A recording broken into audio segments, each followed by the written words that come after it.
Yes hello friends, this is Jyoti Shukla. So friends, आइए आज हम टेस्ट लगाते हैं पॉलिटी का, जिसमें हम लेंगे टोटल 25 क्वेश्चन। उन 25 क्वेश्चन को लगाने की कोशिश करेंगे। तो यहाँ पर ध्यान दीजिएगा कि सभी क्वेश्चन आपके 2 मार्क्स के होंगे, 1/3 आपका जो है नेगेटिव मार्किंग होगा। तो उस अकॉर्डिंग आप अपने आप को देखिएगा कि आप कितना क्वेश्चन जो है वो अटेम्प्ट कर पा रहे हो। काफ़ी क्वेश्चन मतलब बहुत ही सही, बहुत अच्छे लेवल के क्वेश्चंस हैं। तो आप यहाँ पर देख सकते हो, टाइम आपको 30 मिनट में करना है। 30 मिनट इन द सेंस हम यहाँ पर थोड़ा बहुत जल्दी करने की कोशिश करेंगे। ठीक है, तो बहुत कम समय में हम ये टॉप 25 क्वेश्चन जो है वो कवर करने वाले हैं। चलिए आइए देखते हैं पहले क्वेश्चन को। तो फर्स्ट क्वेश्चन है, संविधान की प्रस्तावना में निम्नलिखित में से किस प्रकार की समानता का उल्लेख है? तो देखो, वेतन की समानता नहीं। देखो, हमारे संविधान की अगर हम बात करें ना, तो वहाँ पर 5 प्रकार की स्वतंत्रता है और 2 तरह की समानता है। और अगर न्याय की बात करते हैं तो 3 तरह का न्याय है। ठीक है, तो संपत्ति की समानता नहीं है, रोजगार की भी समानता नहीं है, प्रतिष्ठा और अवसर की समानता है। तो यही आपका डी ऑप्शन जो है वो बिल्कुल सही हो जाएगा। आइए नेक्स्ट चलते हैं। निम्नलिखित में से कौन सा उद्देश्य भारत के संविधान की प्रस्तावना में सन्निहित नहीं है? ठीक है, तो यहाँ पर क्या देखना है आपको, प्रस्तावना में कौन सी चीज है जो और नहीं है। तो विचार की स्वतंत्रता है, बिल्कुल है। आर्थिक स्वतंत्रता नहीं, आर्थिक स्वतंत्रता नहीं है। अभिव्यक्ति की स्वतंत्रता बिल्कुल है। विश्वास की स्वतंत्रता है।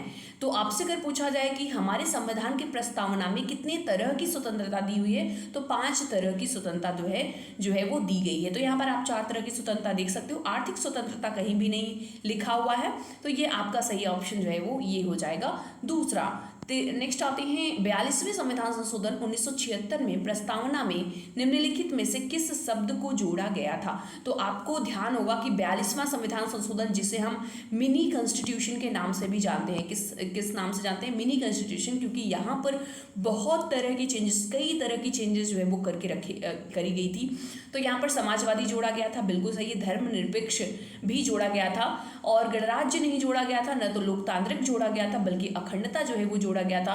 तो यहाँ पर आप देख सकते हो, पहला, दूसरा और 5वां ऑप्शन जो है वो सही हो जाएगा। तो यहाँ पर ये आपका सी ऑप्शन जो है वो बिल्कुल सही है। नेक्स्ट आते हैं, निम्नलिखित में से कौन सा शब्द हमारे संविधान की प्रस्तावना में नहीं लिखा गया है?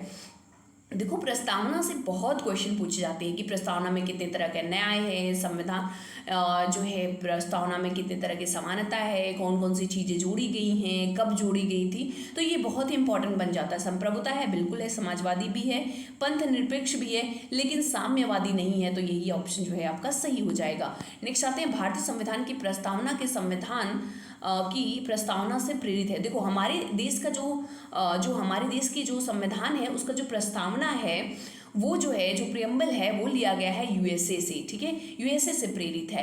नेक्स्ट आते हैं, संविधान की प्रस्तावना का कानूनी वैधानिक प्रकृति क्या है? तो जो संविधान की प्रस्तावना है ना, वो प्रवर्तनीय है? नहीं, ऐसा नहीं है, प्रवर्तनीय नहीं है। ये ऑप्शन जो है वो सही हो जाएगा। ठीक है, इसका अपने आप में अलग से ये जो है स्वतंत्र नहीं है। हाँ, ये इसका जो है इम्पैक्ट पड़ता है, क्योंकि ये एक उद्देश्य को, हमारे संविधान में जो चीज़ें लिखी गई हैं उसकी एक उद्देश्यता को दिखाता है।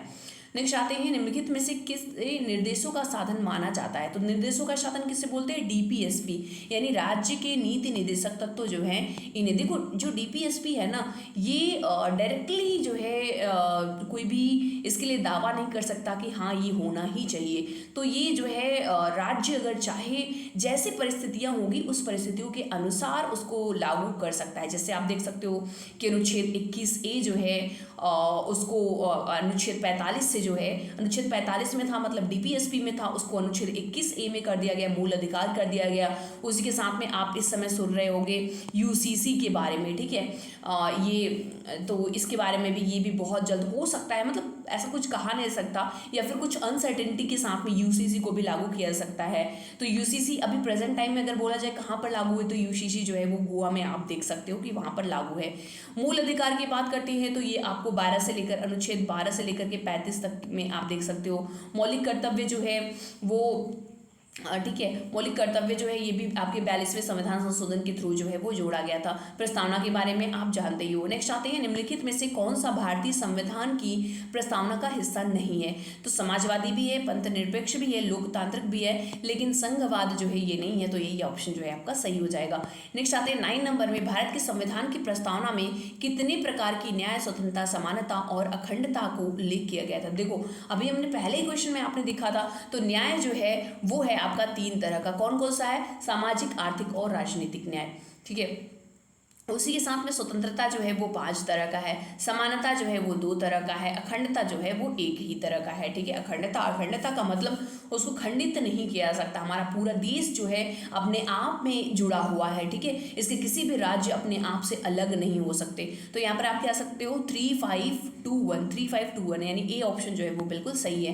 नेक्स्ट आते हैं 10 नंबर क्वेश्चन पर, धर्मनिरपेक्ष किस संविधान संशोधन द्वारा जोड़ा गया। तो ये आपको पता ही होगा कौन सा, 42वें संविधान संशोधन 1976 के द्वारा जो है वो ये जोड़ा गया था, जिसे हम मिनी कॉन्स्टिट्यूशन कहते हैं। तो यहाँ पर आप देख सकते हो 42वां संविधान संशोधन ऑप्शन में ही नहीं है, तो डी ऑप्शन जो है वो सही हो जाएगा। नेक्स्ट आते हैं, भारतीय संविधान के संबंध में निम्नलिखित में से कौन सा कथन सही नहीं है, ठीक है। ध्यान देना, नहीं पूछा है। समाजवादी और पंथ निरपेक्ष शब्द मूल रूप से संविधान का हिस्सा नहीं थे, बिल्कुल सही है, क्योंकि ये 42वें संविधान संशोधन के थ्रू जोड़े गए थे। प्रस्तावना भारत के संविधान के उद्देश्यों को बताती है, बिल्कुल सही है। प्रस्तावना न्यायालय में प्रवर्तनीय है, बिल्कुल गलत है, नहीं, प्रस्तावना जो है वो न्यायालय में प्रवर्तनीय नहीं है, तो यही ऑप्शन आपका सही हो जाएगा। डी अगर देखो तो डी भी आपका सही हो जाएगा। कह रहा है गणतंत्र को संविधान के तहत सभी प्राधिकरणों के स्रोत के रूप में संदर्भित करता है, तो ये भी आपका सही है। नेक्स्ट आते हैं 12वें नंबर पर, भारतीय संविधान में निम्नलिखित में से कौन सा अनुच्छेद शिक्षा का अधिकार देता है। तो अनुच्छेद 21A जो है ये संविधान मतलब कि ये शिक्षा का अधिकार जो है देता है, और ये अनुच्छेद 45 यानी DPSP से जो है इसको सेपरेट करके और जो है मूल अधिकार बना दिया गया है। नेक्स्ट आते हैं, भारतीय संविधान के अनुच्छेद 32 से 35 के तहत निम्नलिखित में से मूल अधिकार का उल्लेख किया गया है। संवैधानिक उपायों का अधिकार, नेक्स्ट सांस्कृतिक और शिक्षा का अधिकार नहीं, धार्मिक स्वतंत्रता का अधिकार नहीं, शोषण के विरुद्ध अधिकार नहीं, यही हो जाएगा आपका संवैधानिक उपचारों का अधिकार। देखो संवैधानिक उपचारों का अधिकार जो है बड़ा ही इंपॉर्टेंट है, और यहाँ से बहुत सारे क्वेश्चन जो है वो देखने को मिलते हैं। नेक्स्ट है, किस मौलिक अधिकार के अनुसार कानून के समक्ष सभी व्यक्ति समान हैं। स्वतंत्रता का अधिकार नहीं, सांस्कृतिक और शिक्षा नहीं, समता का अधिकार जो है वो सही हो जाएगा। नेक्स्ट आते हैं, रूल ऑफ लॉ की अवधारणा को किसने दिया था।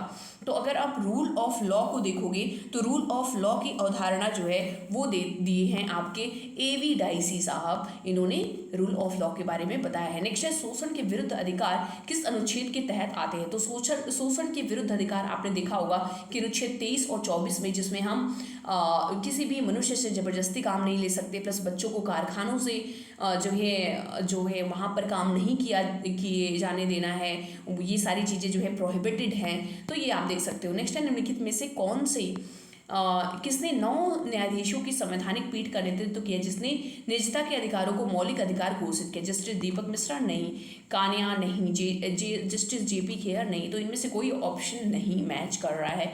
नेक्स्ट आते हैं, भारत के संविधान का अनुच्छेद 21A अधिकार प्रदान करता है किस चीज़ का। तो ये जो है शिक्षा का अधिकार प्रदान करता है। कब हुआ था ये, तो ये आपके 86वें संविधान संशोधन यानी 86th अमेंडमेंट हुआ था संविधान के, उसके तहत इसको जोड़ा गया था। नेक्स्ट आते हैं, भारत के संविधान के किस अनुच्छेद के अंतर्गत निजता का अधिकार, निजता का अधिकार मतलब समझ रहे हो प्राइवेसी का अधिकार, तो प्राइवेसी का अधिकार जो है वो अनुच्छेद 21 के तहत जो है वो दिया गया है। नेक्स्ट आते हैं 20 नंबर क्वेश्चन पर, और यहाँ पर आप देख सकते हो निम्नलिखित मूल अधिकारों कि किस संवर्ग में अस्पृश्यता के रूप में किए गए विभेदन के विरुद्ध संरक्षण समाविष्ट है।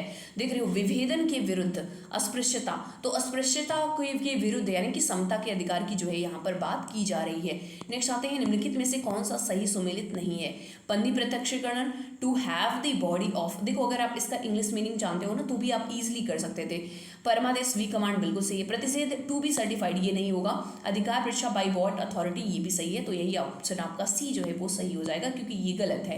नेक्स्ट है, भारतीय संविधान में स्वतंत्रता का अधिकार 4 अनुच्छेदों द्वारा प्रदान किया गया है। अब बताओ स्वतंत्रता का अधिकार, तो अनुच्छेद 19 से लेकर के 22 जो है ये स्वतंत्रता का अधिकार हमें इस आर्टिकल में जो है वो दिया गया है। नेक्स्ट है, निम्नलिखित में से किस वाद से भारतीय संविधान के मूल संरचना के सिद्धांत को रूपरेखा प्रतिपादित होती है। तो ये आपने पढ़ा होगा कि केशवानंद भारती बनाम केरल राज्य, और इसी से जो है वो जो है मूलभूत अवधारणा के सिद्धांत जो है वो प्रतिपादित होता है। नेक्स्ट आते हैं, व्यक्तिगत स्वतंत्रता के लिए निम्नलिखित उच्च न्यायालय के निम्नलिखित में से किस रिट को जारी कर सकता है।